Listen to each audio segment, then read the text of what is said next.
Cell phones ఉన్నాయా చూపించండి, ఉన్నవాళ్ళు స్విచ్ ఆఫ్ చేసేయండి గంట సేపు, లేకపోతే సైలెంట్లో పెట్టుకోండి.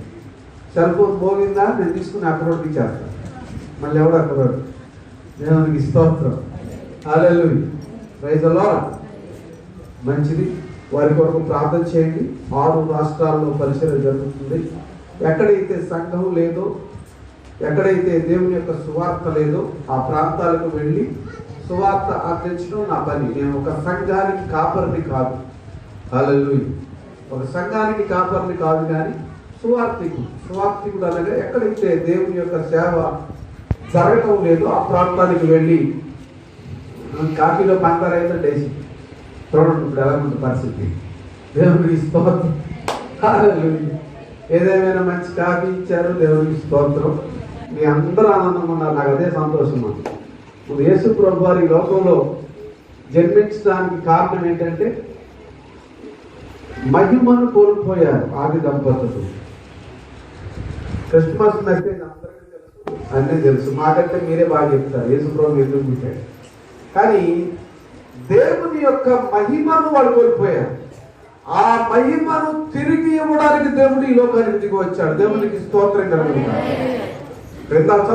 వాక్యం చదవలో కాసు వార్త 2:9-11. దేవుని యొక్క మహిమ, ప్రభువు మహిమ వారి చుట్టూ ప్రకాశించినందున ప్రభువు యొక్క మహిమ గొర్రెల కాపరుల చుట్టూ ప్రకాశించింది. దేవునికి స్తోత్రం కలుగునుగాక. వారికి మహిమ అంటే తెలీదు, ప్రేమ తెలీదు, చీకటిలో ఉన్నారు. దేవుడు భూలోకమును చూచినప్పుడు అది చెడిపోయి ఉండెను. There is no one good. ఎవరు కూడా సరైనటువంటి పద్ధతిలో లేరు. న్యాయాధిపతుల గ్రంథము చివరి అధ్యాయము చివరి వచనాలు చూడండి. న్యాయాధిపతుల గ్రంథము చివరి అధ్యాయము చివరి వచనాలు గమనించండి. దేవునికి స్తోత్రం కలుగునుగాక. Hallelujah, praise the lord. Hallelujah, glory. ఆ దినములలో ఇశ్రాయేలులకు రాజు లేడు, ప్రతివాడు తన తన ఇష్టానుసారముగా ప్రవర్తించుచూ వచ్చెను. ఆ దినములలో ఇశ్రాయేలీయులకు రాజు లేడు, ప్రతివాడు తన తన ఇష్టానుసారముగా ప్రవర్తించెను. దేవోక్తి లేని ఎడల జనులు కట్టులేక తిరుగుదురు.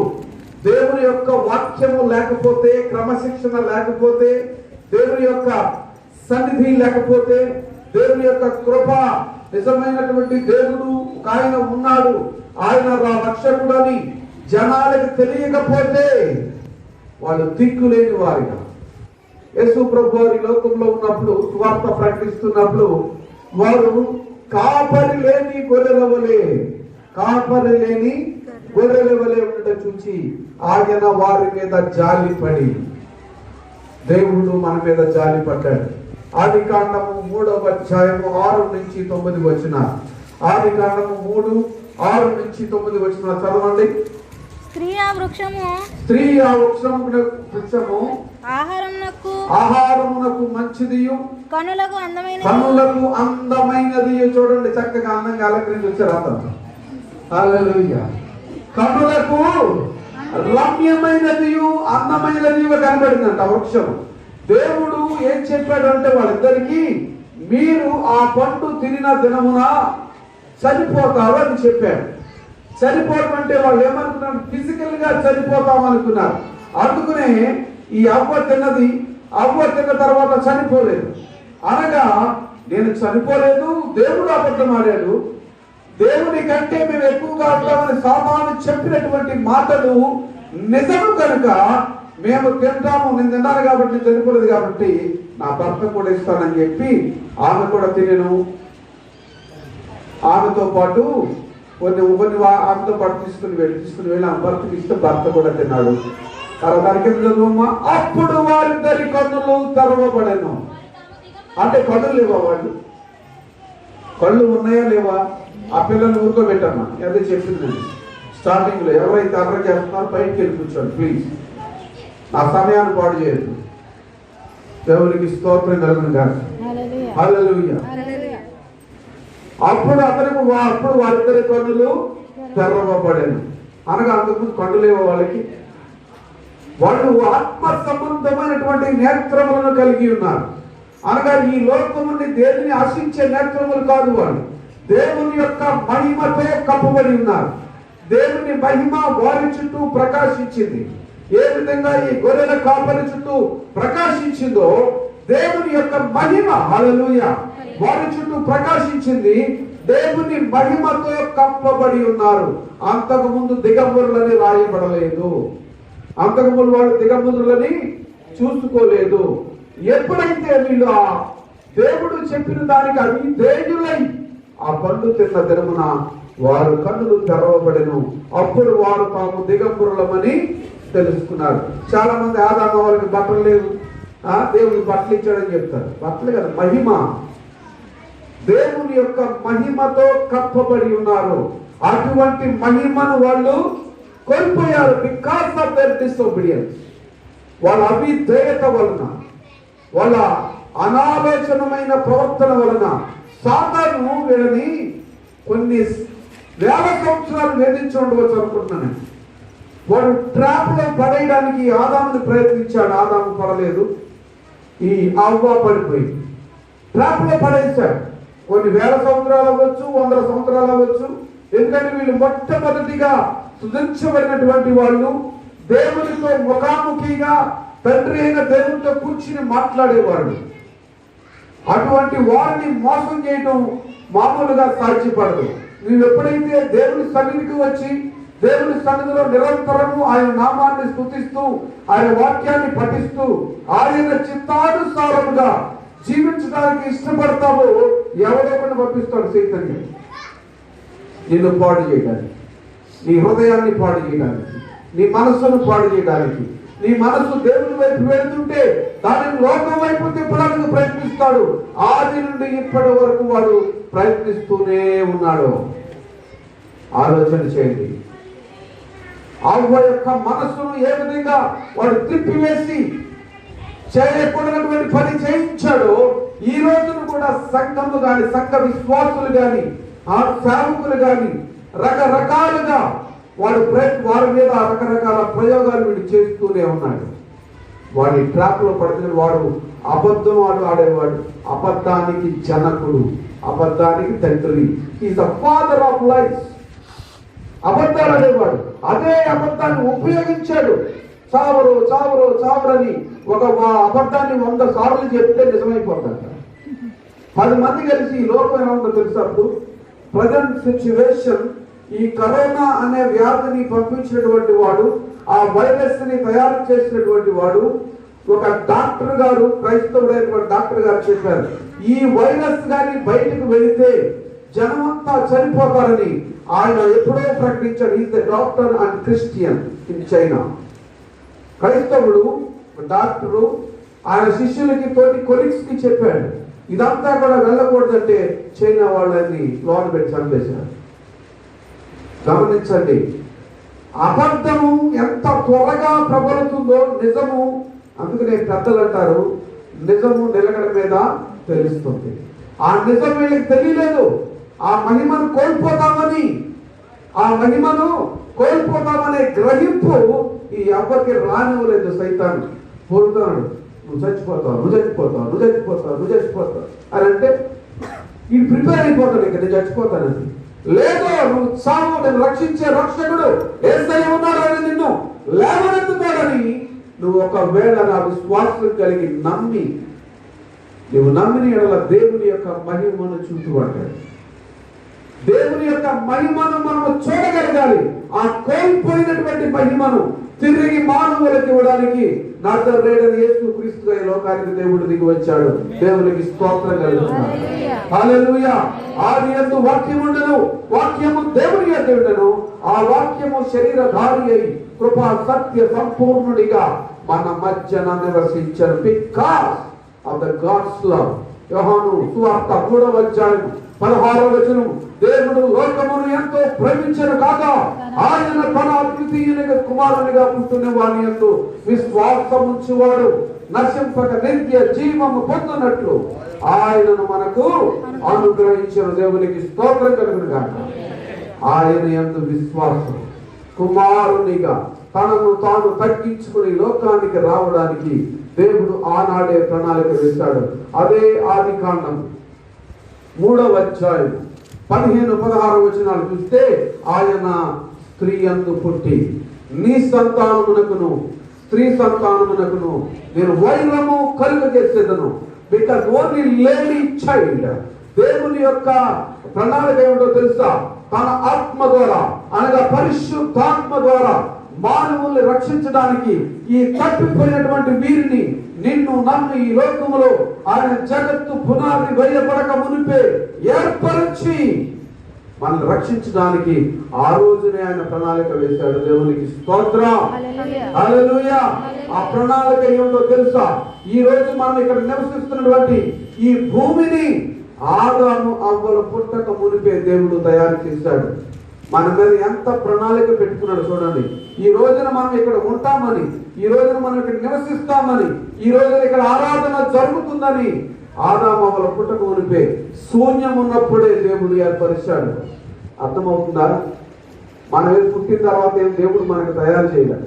చాలా మంది ఏమి లేదండి మాకు, మేము పేదవాళ్ళం అండి, మాకేముందండి అంటారు. ఏమి లేదు, దేవుడు సృష్టించాడు. సృష్టి లేని వాటిని అడిగి తీసుకో. ఎవరు అడగాలి? ఈ ఫోన్ కావాలండి, ఏమంటే ఈ ఫోన్ కావాలంటే ఫోన్ రా రా రా అంటే వస్తుందా? నా దగ్గర ఉంది ఈ ఫోను, ఫాస్ట్ గారంటే ఫోన్ ఇవ్వండి అంటే నేను ఇస్తాను.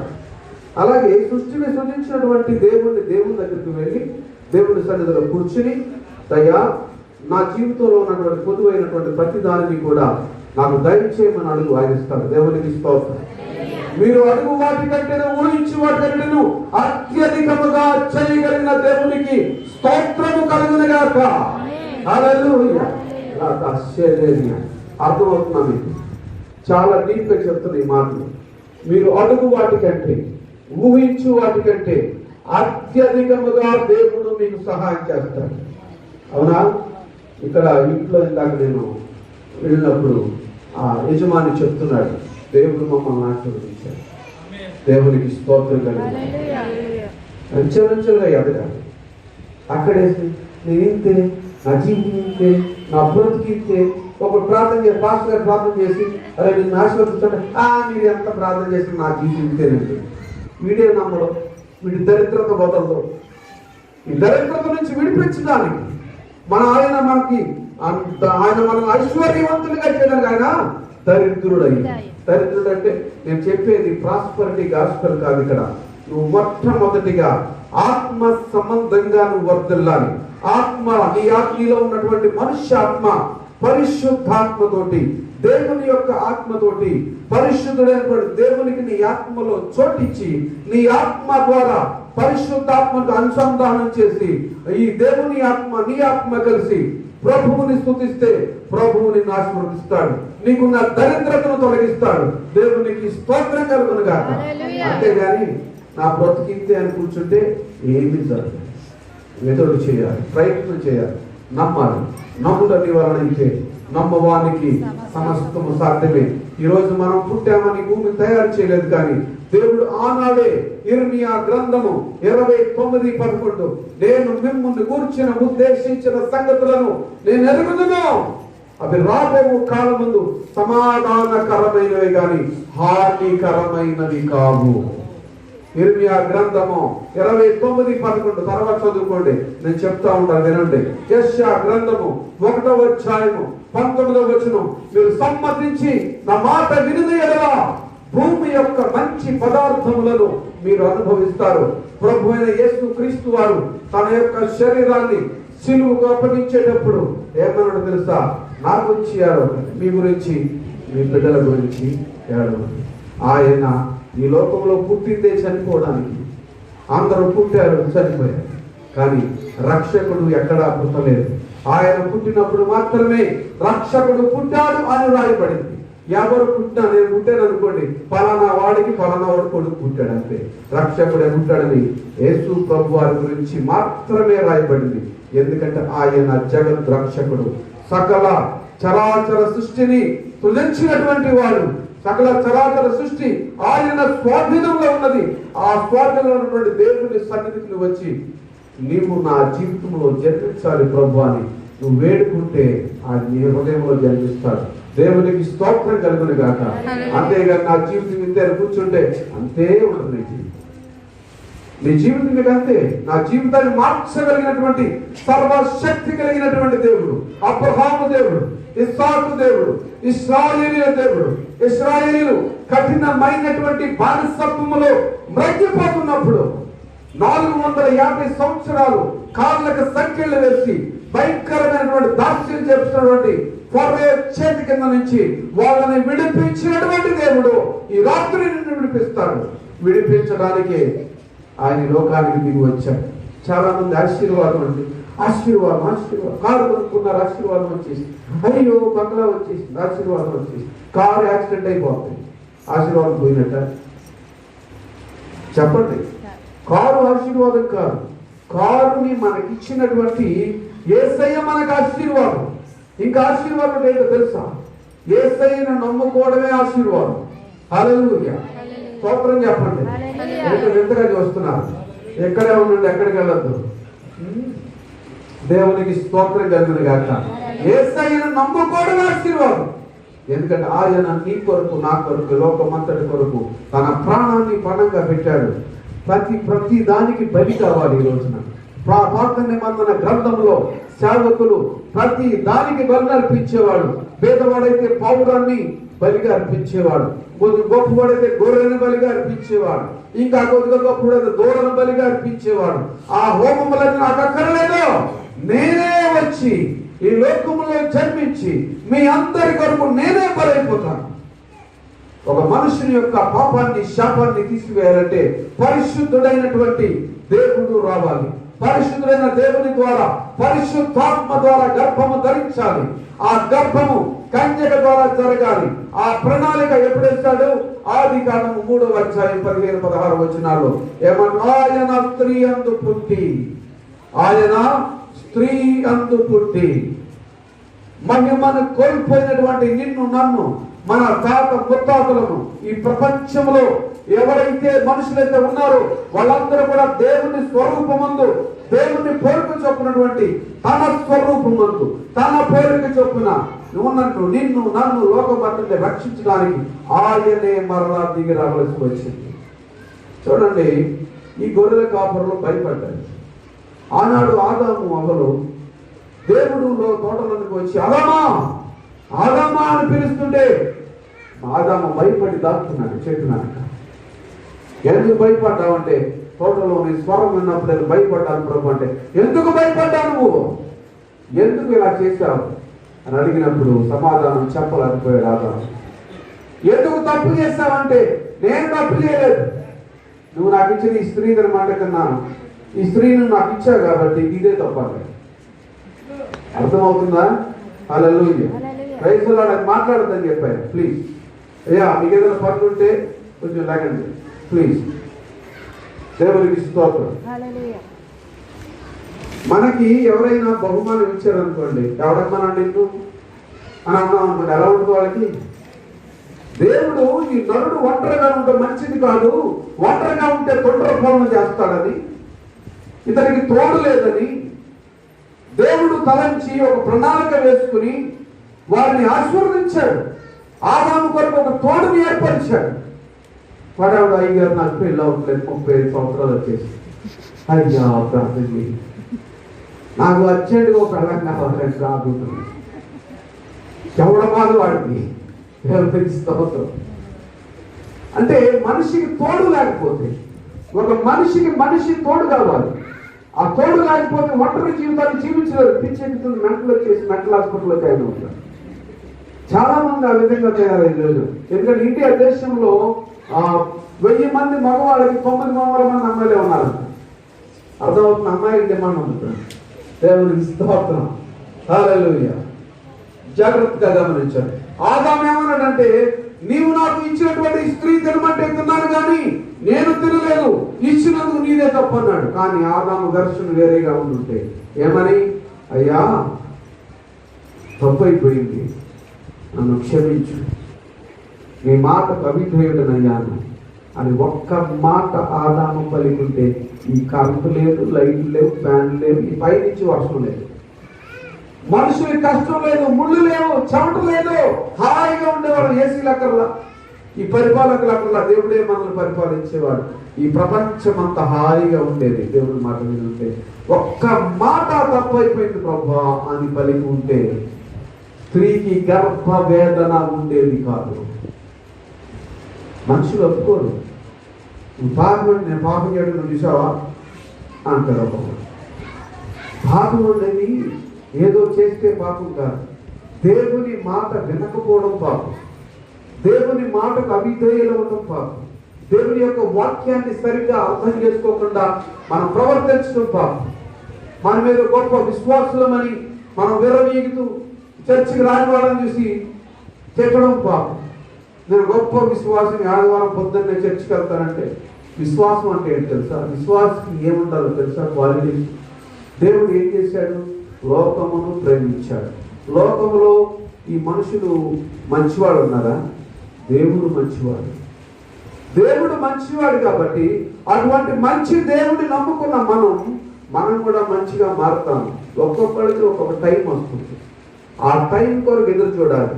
నీ ఇంటి పక్క వాళ్ళు అవిశ్వాసులు అనుకోండి, దేవుడిని నమ్మని వాళ్ళు అనుకోండి, నువ్వు వాళ్ళని ప్రేమించాలి. నీ దేవుడిని నమ్ము, నీ ఇంటికి రాను, నేను నీ ఇంట్లో మంచినీళ్ళు కూడా తాగను అంటే దేవుడు మంచి వాళ్ళ కోసం వచ్చాడు ఆ లోకానికి. పాపులను రక్షించుటకు క్రీస్తు యేసు లోకమునకు వచ్చిన మాట నమ్మదగినది, పూర్ణాంగీకారమునకు యోగ్యమైనది ఉన్నది. పాపులను రక్షించుటకు రక్షకుడైన యేసు క్రీస్తు వారి లోకానికి దిగి వచ్చారు. దేవునికి స్తోత్రం కలుగుతుంది. హల్లెలూయా. మనందరం పాపులమే. నీతిమంతుడైన యేసు క్రీస్తు వారి యొక్క రక్తము మనలో ప్రవహించి మనల్ని నీతిమంతులుగా తీర్చింది. అంతేగా నీతిమంతులకు కాదు, నీతిమంతులుగా తీర్చబడ్డవారు, మంచివారిగా మార్చబడ్డవారు. కానీ మనం మంచివారు కాదు. మానవుని యొక్క స్వభావం ఏమిటంటే ఎదిరించే స్వభావం. దేవుణ్ణి ఆనాడు ఎదిరించాడు. అన్నాడు, నువ్వు నాకు ఇచ్చిన ఈ స్త్రీ ఇదిగో ఎందుకు ఇచ్చావు? నేను అడిగాను, నిన్ను ఎందుకు ఇచ్చావు ఈ అమ్మాయిని? నన్ను ఎందుకు పెళ్లి చేసుకున్నారా బాబుని అడుగుతున్నాడు. అలాగా ఎందుకు ఇచ్చావు ఈ స్త్రీని? ఈ స్త్రీ తినమంటే నేను తిన్నాను కాబట్టి తప్పు నీదే అన్నాడు. దేవునికి బాధ కలిగింది. అయినా దేవుడు వాళ్ళు వదిలిపెట్టలేదు. వాళ్ళ కొరకు బలి నేర్పించాడు. వెంటనే ఆ బలికి సాదృశ్యం వెంటనే యేసుక్రీస్తు ప్రభువారు. దేవునికి స్తోత్రం కలుగును గాక. ఆయన బలైపోతాడని, ఆయన బలిగా అర్పించబడతాడని ఆనాడు వాగ్దానం చేశాడు. ప్రవక్తల్ని పంపించాడు, సేవకుల్ని పంపించాడు, రకరకాల వాళ్ళు రాజులు వచ్చారు, యాజకులు వచ్చారు. అయినా కూడా ప్రజల హృదయ స్థితిలో మార్పు లేదు. చివరికి తానే వచ్చాడు. ఆయన ఈ పాత నిబంధనకి క్రొత్త నిబంధనకి మధ్య 400 నుంచి 500 సంవత్సరాల గ్యాప్ ఉంది. చీకటి యుగం అంటారు. అంటే దేవుడు మనుషులతో మాట్లాడడం మానేశాడు. ఈ 4 నుంచి 500 సంవత్సరాలు పండితులు, బైబిల్ పండితులు చెప్పిన ప్రకారం ప్రజలందరూ కట్టిక చీకటిలో ఉన్నారు. అనగా సాతాను యొక్క కబంధ హస్తాల్లో ఉన్నారు. ఆ కబంధ హస్తాల నుంచి విడిపించడానికి నూతన నిబంధన దేవుడు మానవులతో చేసి రక్షకుడుగా ఈ లోకానికి దిగి వచ్చాడు. దేవునికి స్తోత్రం కలుగును గాక. హల్లెలూయా. ప్రియ సహోదరి సహోదరులారా, ఏదో క్రిస్మస్ పండుగ అడాడో క్రిస్మస్ పండుగకి మిస్ అయిపోయానండి అన్నట్టు.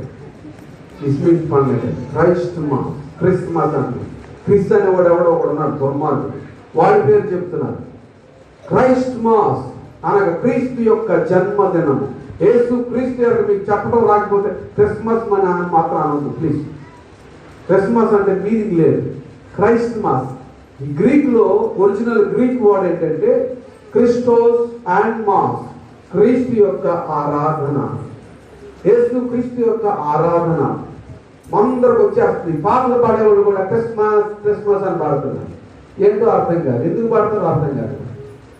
బైబిల్ని రకరకాలుగా తిప్పేస్తున్నారు.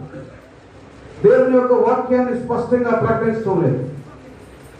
చాలా బాధ కలుగుతుంది కొన్నిసార్లు. విశ్వాసులందరూ మీకేమో తెలియదు, మీరు కూడా వాళ్ళనే ఫాలో అవుతారు. ఆ పాటలు పాడేవాళ్ళు ఏది ఇక్కడ పాటి వాళ్ళ గురించి మాట్లాడలేదు, వేరే అనుకోవచ్చు. అర్థమవుతుందా? యేసు క్రీస్తు నీ జీవితంలో, నీ హృదయంలో ఒక ఆశీర్వాదం. ఆయన నమ్ముకోవడమే ఆశీర్వాదం. ఆయన్ని రక్షకుడుగా అంగీకరించడమే ఆశీర్వాదం. మా తాతగారు మన పాపాలు పోవాలంటే సంవత్సరానికి 12 మేకలు బలిచ్చాడు కొబ్బరి మంగం గుడి దగ్గర. సంవత్సరానికి 12 మేకలు బలి. ఎందుకు తాత ఇన్ని మేకలు మనం ఎందుకు బలి ఇవ్వాలంటే 12 మంది సంతానం, 12 మందికి కుటుంబ సభ్యులు, మన పాపాలు పోవాలంటే ఈ మేకల యొక్క రక్తం చిందించాలి. తన అపోస్తుడైన పౌలు అంటాడు, కోడల యొక్క మేకల యొక్క రక్తం ద్వారా పాప క్షమాపణ కలుగదు కానీ ఈ రక్తము వలన, అనగా యేసు క్రీస్తు వారి యొక్క రక్తము వలన మాత్రమే మనకి పాప క్షమాపణ కలుగుతుంది. ఆయన చనిపోవడానికే ఈ లోకంలో జన్మించాడు. ఆయన ప్రజలను, పీడిత ప్రజలను, అణగారిపోయినటువంటి ప్రజలను లేవనెత్తాడు. రోగంతో బాధపడుతున్నారు. ఒక గుడ్డివాడు తోట పక్కన కూర్చొని అరుస్తూ ఉన్నాడు, యేసు దావీదు కుమారుడా నన్ను రక్షించు. అదే ప్రజలను హే ఊరుకోరా, ఆయన బిజీగా ఉన్నాడు, ఊడు ఎక్కువ గుడ్డోడా వరకు అంటే ఆయన ఆ మాట విని వాని దగ్గరకు వచ్చి, నేను నీకు ఏమి చేయబోరుచున్నావు, నేను చూపు పొందబోరుచున్నాను ప్రభు అన్నాడు. అయితే ముందుకో. హల్లెలూయా. గట్టిగా చప్పట్లు పెట్టి ప్రభు నామాన్ని ఏం కావాలి ఈ రాత్రి దేవుడు హృదయపూర్వకంగా దేవుడికి ఇస్తాడు. ఇంకా డీప్గా చెప్పాలంటే ఆయన్ని చచ్చిపోయాడో లేదో అని చెక్ చేయడానికి ఒకడు బల్లితో పొడిచాడు. యేసు ప్రభు సిలువలో ఉన్నాయి. చనిపోయాడో లేదని బల్లితో పొడిస్తే ఆ సైనికుడు, రోమా సైనికుడు, వాడి కళ్ళు ఒకటి గుడ్డిది. ఆయన రక్తము వాడి గుడ్డి కన్నులో ప్రవహించి పడింది. ఆ నీరు రక్తం పడంగానే వాడి కన్నుకి స్వస్థత వచ్చింది. దేవునికి స్తోత్రం కలుగుతుంది. హల్లెలూయా.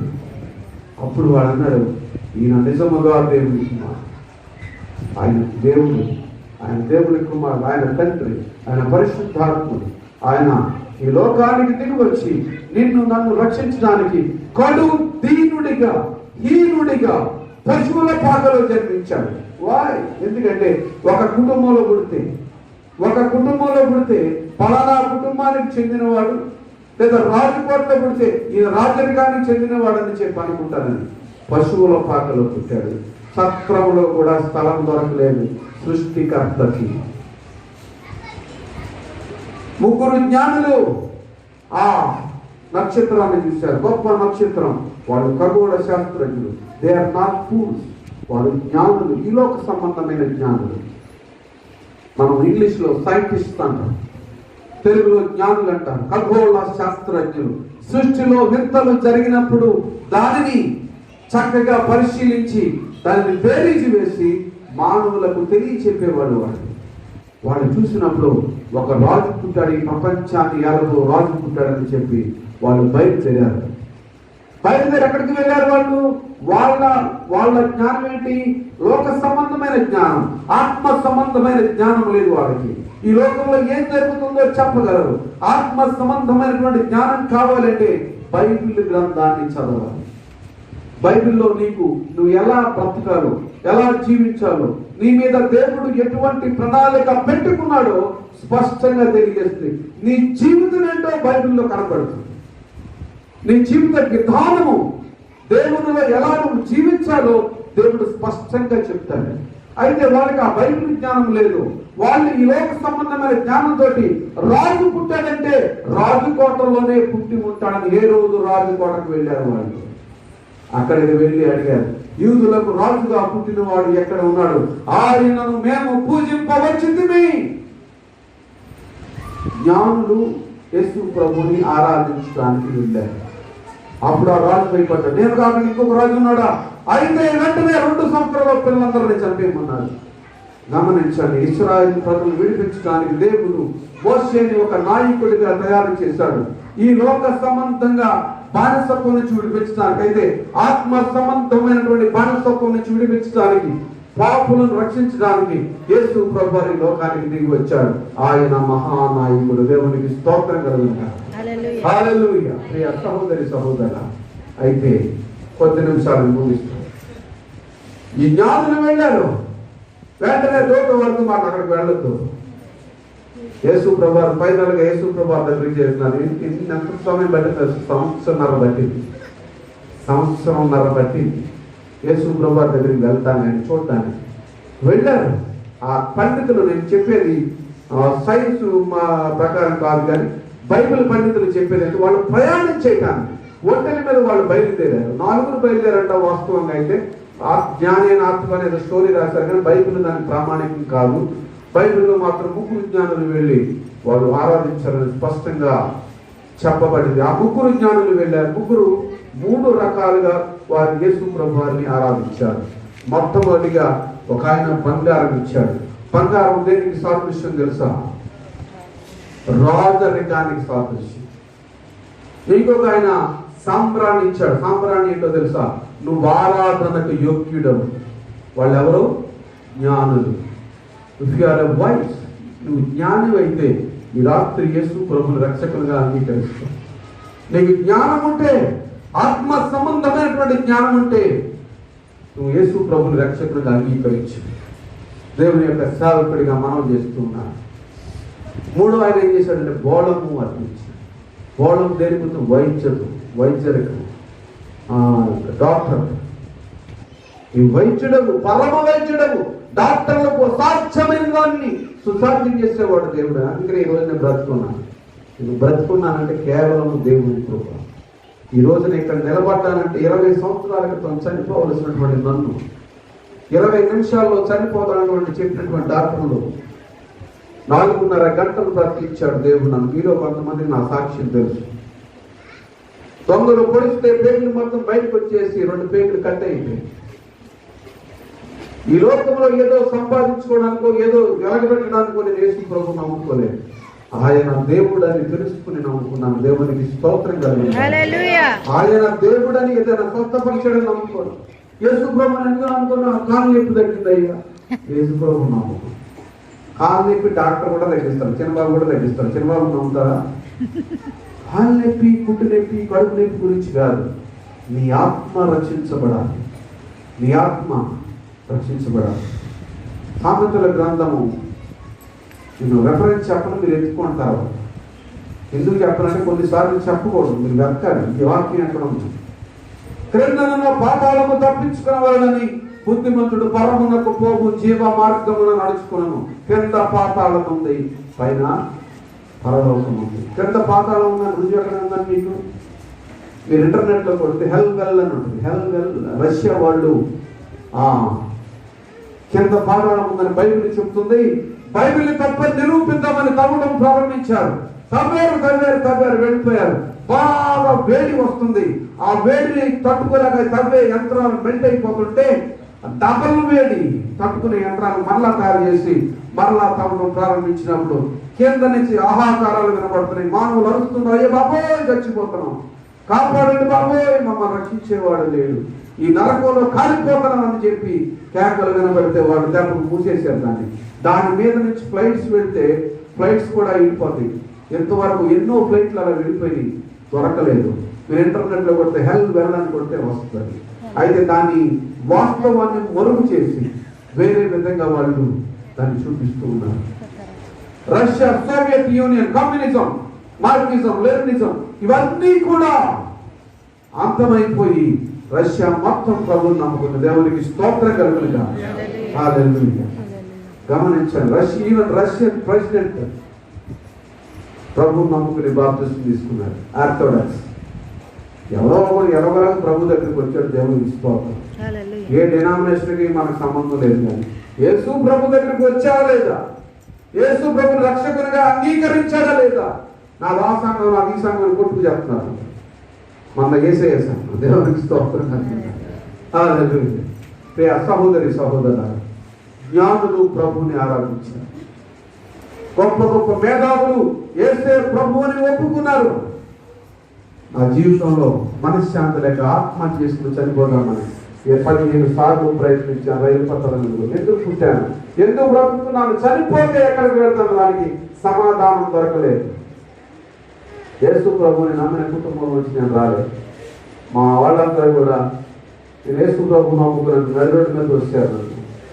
3 నెలలు ప్లాట్ఫారం మీద పడుకున్నాను, రైల్వే స్టేషన్లో పడుకున్నాను, బస్ స్టాండ్లో పడుకున్నాను. సినిమా రంగంలో ఆర్ట్ డైరెక్టర్గా పనిచేసేవాడిని. నా ఒక్కరోజు సంపాదన 85వ సంవత్సరంలో రోజుకి 20,000. 17 దేశాలు తిరిగాను షూటింగ్స్లో. లగ్జరీస్ లైఫ్ అంతా చూశాను. ఇది జీవితం కాదు, ఏదో ఉంది జీవితం. ఈ సినిమాలు, హీరోలు, హీరోయిన్లు ఇవన్నీ కాదు అనుకునేవాడిని. నా 10వ తరగతిలో ఒక ఆలోచన వచ్చింది. ఎందుకు పుట్టాను, ఎందుకు బ్రతుకుతున్నాను, చనిపోతే ఎక్కడికి వెళ్తానని. దానికి సమాధానం దొరకలేదు. రాత్రి నిద్ర పట్టకపోతే నా ఫ్రెండ్ ఒకటి అన్నాడు, నిద్ర పట్టలేదు, బార్కెళ్ళి ఫుల్గా తాగుతామన్నాడు. బార్కెళ్ళి తాగాను. ఆ రాత్రి నిద్ర పట్టింది. తెల్లవారు లేస్తే మళ్ళీ మామూలే. ఎందుకు పుట్టాను, ఎందుకు బ్రతుకుతున్నాను, చనిపోతే ఎక్కడికి వెళ్తాను. సమాధానం లేదు. సమాధానం యేసు ప్రభువులో దొరికింది. దేవునికి స్తోత్రం కలుగుతుంది. హల్లెలూయా, ప్రైజ్ ది లార్డ్. ఇంకా చాలా మంది చెప్పాలి సాక్షి, కానీ మేము 5 నిమిషాలు ముగిస్తారు. గమనించండి, ఎందుకంటే పరిస్థితులు బాగోలేదు. 2000 సంవత్సరంలో హైదరాబాద్ నుంచి చెన్నై వెళ్తున్నప్పుడు నా డబ్బు తీసుకుని వెళ్తున్నాను, 1 లక్షల రూపాయలు తీసుకుని వెళ్తుంటే దొంగలు నన్ను వెంబడించి నన్ను పొడిస్తే పేరు మాత్రం బయటకు వచ్చేసి పోలీసులు నన్ను హాస్పిటల్లో తీసుకుని వెళ్ళారు. హాస్పిటల్లో డాక్టర్లు డిక్లేర్ చేశారు, చనిపోతారు 20 నిమిషాలు, ఆపరేషన్ చేసే లోపల చచ్చిపోతారు అన్నారు. ఇంత పొడుగు కత్తి 2 పోట్లు పొడిచారు, చాలా డీప్గా ఉంటాయి. మొత్తం పేగులన్నీ బయటకు వచ్చేసి 2 పేగులు కట్ అయిపోయాయి. కానీ ప్రభు, మా పాలేరు కూతురు నర్సుగా డ్రైవింగ్ చేస్తుంది. నాకేమి పల్లెటూరులో పొలాలు ఉన్నాయి, సిటీలో ఆస్తులు ఉన్నాయి, బంజారా హిల్స్లో, ఫిలిం నగర్లో 2 ఇళ్ళు ఉన్నాయి, 30 సెంట్లో ఇప్పటికే ఉన్నాయి. వాళ్ళందరూ వెళ్ళేశారు, కానీ నాకేం బాధలేదు. నన్ను ప్రభు ఆదరించాడు. దేవునికి స్తోత్రం. మీలాంటి ప్రభు బిడ్డలు, ఇలాంటి సేవకులు ఆదరించారు. రేమల్లి ఆనందరావు గారని మా పాస్టర్ గారు, ఆయన నన్ను ఆదరించాడు. మా వాళ్ళు చెప్పేసినప్పుడు, బాబు నువ్వు రోడ్డు మీద ఉండక్కర్లేదు, మా ఇంటికి వచ్చాను. 6 నెలలు ఆయన దగ్గర ఉన్నాను. ఈ 4:30 గంటలు నా కొరకు 25 మంది నర్సులు ప్రార్థన చేశారు. ఈ 4:30 గంటలు కూడా పేగులు బయట ఉండి ఒంట్లో రక్తం అంతా పోయి స్ట్రక్చర్ మీద ఉన్నాయి. పేగులు సరిపోతాను వదిలేసినాడు. నన్ను బ్రతికించేస్తారు. నా హృదయాన్ని, నా జీవితాన్ని బాగు చేశారు. నా హృదయంలో నేను బైబిల్ చదివాను. ఈ బైబిల్ చదవడానికి అర్హుని కాదు, నేను పాపిని అని చెప్పి నేను ఒప్పుకున్నాను. అప్పుడు పాస్టర్ గారు అన్నారు, పాపికే వైద్యుడు కావాలి, పరమ వైద్యుడు యేసు ప్రభువు నీకు కావాలి, నీ కొరకే రాసించాడు, చదువు నాయన అంటే ఆయన పరమ వైద్యుడు నన్ను బాగుపరిచాడు. 4:30 గంటల తర్వాత ఆపరేషన్ జరిగింది. వెంటనే ఆపరేషన్ జరిగింది. నేను ప్రభువు నమ్మేవాడిని కాదు, ఈ మధ్యలో ఉండేవాడిని కాదు. దేవుని గారు ఇండియన్ మెడికల్ హిస్టరీలో బ్రతకడని వదిలేసినప్పుడు నన్ను బ్రతికించాడు. నాకు ఆపరేషన్ చేసిన డాక్టర్ బ్రాహ్మణుడు. ఆయన అన్నాడు, నువ్వు చనిపోతావు నేనే చెప్పాను, కానీ వీళ్ళు ప్రార్థన చేయడం వల్ల నువ్వు బ్రతికావు. యేసు ప్రభువే నిజమైన దేవుడు అన్నాడు. దేవునికి స్తోత్రం కలుగుతాడు. హల్లెలూయా. ఇంకొక విషయం చెప్తాను, నాకు బ్లడ్ కూడా ఎక్కించలేదు. బ్లడ్ కొనుడికి ఏం చేయాలి? బ్లడ్ ఎక్కించాలి. కానీ నా ప్రభు నా కొరకు కలువరి సిలువలో కార్చిన రక్తము, హల్లెలూయా, ప్రైజ్ ది లార్డ్, ఆయన రక్తము నాలో ప్రవహించి నన్ను కాపాడింది. ఆయన రక్తము నీలో ప్రవహించి నిన్ను బాగు చేస్తుంది, నిన్ను శుద్ధి చేస్తుంది, నీ హృదయాన్ని బాగు చేస్తుంది, నీ జీవితాన్ని బాగు చేస్తుంది. ఈ రాత్రి ఆయన రక్షకుడిగా అంగీకరించమని దేవుని సేవకుడిగా మనం చేస్తున్నాం. ఎవరు వదిలిపెట్టారు? తల్లిదండ్రులు వదిలేశారు, బంధుమిత్రులు వదిలేశారు, ఫ్రెండ్స్ కూడా వాళ్ళు సహాయం చేశాను. నేను వాళ్ళు కూడా యేసు ప్రభువును నమ్ముకున్నందుకు నన్ను రానివ్వలేదు. కానీ క్యాస్ట్ ఫీలింగ్స్ చాలా వస్తుంది. నాకు మనం క్రీస్తుని నమ్ముకున్న వాడు క్రైస్తవుడు, వారికి క్యాస్ట్ లేదు, నాకు ఇంకోటి ఏది లేదు. నేను క్రైస్తవుడిగా డిక్లరేషన్ ఇచ్చాను గవర్నమెంట్. నా సర్టిఫికెట్స్ అన్నీ కూడా ఏమంటే క్రిస్టియన్ ఓసీ అని ఉంటుంది. నా పిల్లల సర్టిఫికెట్ గవర్నమెంట్ దగ్గర నుంచి మాకు ఏమీ రాదు. నాకు అక్కర్లా, నాకు పెద్ద గవర్నమెంట్ పైన ఉంది. దేవునికి స్తోత్రం కలుగుతుంది. హల్లెలూయా. బ్యాంకు బ్యాలెన్స్ లేదు, పొదువు లేదు. అర్థమవుతుందా? నా బ్యాంకు యేసు ప్రభువే. నాకు ఎప్పుడు ఏది కావాలి ఇస్తాడు ఆయన. ఏది అడిగినా కూడా కాదంటాడు. ఈ దీనుడు మొరపెట్టగా యెహోవా ఆలకించు. మీరు మొరపెట్టినా ఆలకిస్తాడు. దేవుడికి జాన్సన్ మరై ఉంటాడు, అది ఈ పాస్టర్ గారు మరై ఉంటాడు, ఆ పాస్టర్ గారు మరై ఉంటాడు. యేసు క్రీస్తు వారి నామంలో పరమ తండ్రి మీ సన్నిధానంలోకి వస్తున్నాను. పరిశుద్ధాత్మ దేవుడా నాకు సహాయం చేయండి అని ఎప్పుడైతే ప్రభు నిన్ను అడుగుతావో ప్రభు నీకు సహాయం చేస్తాడు. ఆయన ప్రాణాన్ని ఇచ్చాడు. ప్రాణానికంటే విలువైన ఇంకేమీ లేదండి. ఆయన జన్మలో మరణం ఉన్నది. నీ కొరకు నా కొరకు మరణించడానికి ఈ లోకానికి నీకు వచ్చాడు. అటువంటి ప్రభువుని రక్షకునిగా ఈ రాత్రి నువ్వు అంగీకరించాలని దేవుని సేవకునిగా మనం చేస్తున్నాం.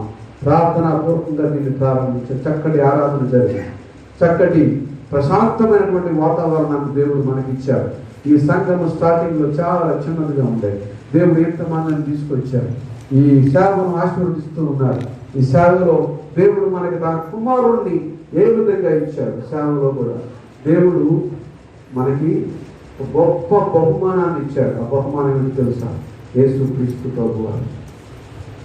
ఆ బహుమానాన్ని మనం పొందుకొని ఆ రక్షకుడైనటువంటి యేసు ప్రభువారిని మన హృదయాల్లో జీవితాల్లో నిలుపుకొని ఆనందించాలని సేవకులను నేను కోరుకుంటున్నాను. ప్రభు మనల్ని అందరిని ఆశీర్వదించండి. అభివృద్ధి పియానో వారిని తెరవండి చేసి హల్లెలూయా. అందరూ ఒక్కసారి లేచినారు. తండ్రి ఈ రాత్రి నా జీవితంలో నా హృదయంలో జన్మించడానికి నేను నిన్ను ఆహ్వానిస్తున్నాను చెప్పి ప్లీజ్ ఎవరి వైపు మీరు చూడద్దు. నేను సమయానికి ముగించాను. దయచేసి మాట్లాడద్దు. అందరూ మౌనంగా ప్రభుని అడగండి. హల్లెలూయా హల్లెలూయా హల్లెలూయా. యేసయ్యా మీకు అటువంటి మార్గము, అటువంటి సత్యము, అటువంటి జీవమైనటువంటి మీరు నా జీవితాన్ని ఆశీర్వదించేవారు. ప్లీజ్ లేకండి.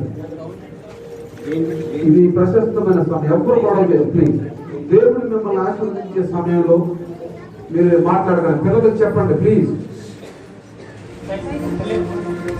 కళ్ళు మూసుకోండి, చేతులు జోడించి దేవుడిని అడుగు. నీకేం కావాలో దేవుడు నీకు ఇస్తాడు.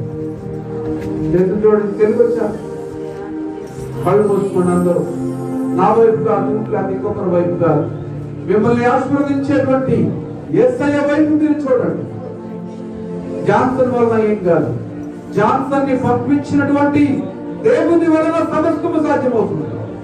హల్లెలూయా హల్లెలూయా. పేతురు అడుగుతున్నాడు, యేసు ప్రభువా, పేతురు నువ్వు నన్ను ప్రేమిస్తూ ఉన్నావా అని. అవును ప్రభువా, నేను ప్రేమిస్తున్నాను. ఈ రాత్రి నువ్వు దేవుని ప్రేమిస్తే ఈ రాత్రి దేవుని అడుగు.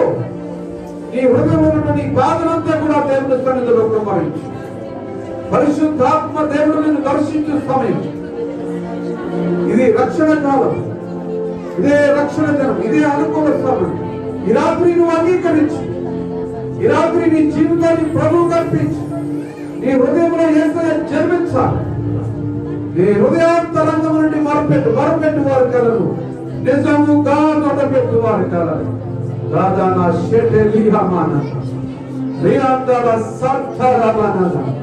హల్లెలూయా హల్లెలూయా హల్లెలూయా. ఈ లోకము నీ ఆశ గతించి పోగును గాని ఆయన కృప, ఆయన ప్రేమ, ఆయన వాక్యము నిత్యము నిలుస్తుంది. నిత్యము నీకు సహాయం చేయవాడు. ఆయన నిన్ను రక్షించేవాడు. నీకున్న వ్యసనాల నుంచి, నీకున్న దురలవాట్ల నుంచి ఆయన నిన్ను విడిపించి నిన్ను రక్షించడానికి రక్షకుడిగా ఈ లోకానికి నీకు వచ్చాడు. అటువంటి రక్షణ నీకు, నీ కుటుంబానికి, నీ బిడ్డలకు, నీ ఉద్యోగానికి, నీ వ్యాపారానికి, నువ్వు చేసే ప్రతి పనికి కావాలి. ఒక రక్షకుడు కావాలి మనకి. రక్షకులు ఎంతో మంది వచ్చారు, తినేసారు, వెళ్ళిపోయారు. నిజమైన రక్షణ ప్రజలందరి కొరకు. ఒకడు చనిపోతాడుతో ఈయన చనిపోతాడని ప్రవచనం ద్వారా చెప్పబడింది. యెషయా పొద్దు నుండి చిగురు పుట్టును. నీ జీవితంలో చిగురు కావాలి. నీ జీవితంలో చిగురుగా యేసు